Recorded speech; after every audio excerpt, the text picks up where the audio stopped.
I had to go to the office today. And I've been maybe 10 times since this whole thing started. Once, one of the big cheeses, she knocked on the door. I'm like, who's here? I was watching Mandalorian. Oh. And I had like my headphones on, and I'm like comfortable with my pop, you know. Oh yeah, just having a little grogu break. It looked like I was set up for movie night. What a dork.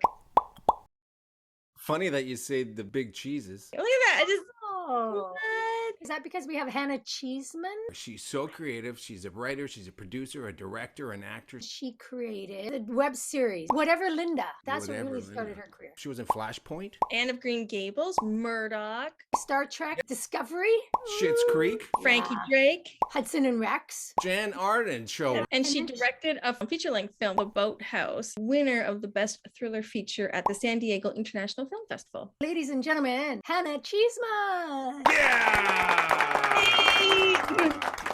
I'm so happy to be here. What was the spark, the moment that made you decide this is the direction I want to go? I started as a dancer, put into dance class at age 5. I grew up with a jazz musician father. The arts are inherently valued in our home. And I went to the National Theatre School of Canada. When I auditioned, got to the second round, and I was like, oh my God, I think I actually want this. I'd seen how hard it is to be an artist because of my father. Wrote my LSATs, I got into law school. I deferred for a year trying to convince myself to go to law school, even though no part of me wanted to go. When I killed that dream, this isn't what I want to do. That was the moment. Your very first gig is a movie called Almost Audrey. Oh yeah, wow. Directed by Bruce McDonald. I couldn't find it.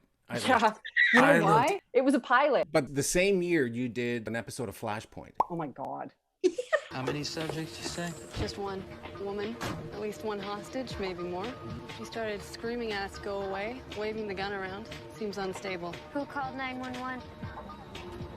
I was terrified. I couldn't remember my lines. I actually got tunnel vision because I felt so embarrassed that I couldn't remember. And then the continuity person came up, but I had too much pride to be like, what is it? You know, I was like, I got it. That was terrifying to me. I couldn't sleep the whole night beforehand. And you just sucked the smoke right out of my mouth. Suck what out of where now?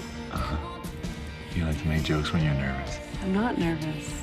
I'm scared out of my mind. That's so fantastic. Wow. Oh, it's so fun. It was a web series that we made a long time ago now, 7 years ago. I co-created it with my friend Julian Dezati and wrote it and am in it and I'm one of the producers. My dear friend Matt Eastman directed that and he crushed it. We're in our 3rd round of development. I mean, look, third time's the charm. Yeah. Let's jump to Star Trek. I was only able to transfer 25% of the AI data. Control needs me to finish. What was it like to audition for that part? When you're doing these big shows, the audition is called something else. Only when I got a call asking to measure the circumference of my head did I realize that I was really being considered for this thing. I have to open my mouth very wide just to get this little guy in there. But then this happens. See? Looks like I've been foaming at the mouth. Prosthetics are unhappy with me and, well, they've been nominated for an Emmy, so there's no getting around them anymore. They'd have to deal with my oily lips and fix it because I wanted to eat real food. Do you have anything coming up? The 2nd season of a CBC Gem series that I directed called Something Undone. I did do an amazing feature film. It's called Hey Victor, an Indigenous film that was shot out on the Enoch Cree Reserve, directed and co-written by Cody Lightning. Comedy, mockumentary. Hannah, thank you so much. It's great seeing you. And Love Take care. Bye-bye. Thank you guys. Bye, you guys. Yeah. Isn't she just lovely? Yeah, very cool. So creative. She's Unique. tall. In video, she looks tall. It's because she points over that other girl's head. Yeah. But she does. That's what I noticed about that scene. Boy, Yeah. she points really well. That's like Quite a really well. good That's point. why I'm like, she must be a dancer because it's like, oh, Like, comment. share. And subscribe.